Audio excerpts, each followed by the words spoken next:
Nakalimutan ko pangalan ka, pati tatlo. Pilipino. Hoy kayong gustong Pilipino na nakipag-compromise ng ukada. Sabihin ko sa inyo, para kayo kay Tullanes na bilibing sa Stanley.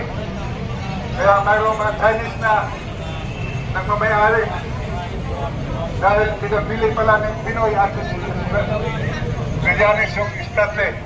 Ngayon, sabihin ko sa inyo, na kayong nakipag-compromise sa mga illegal.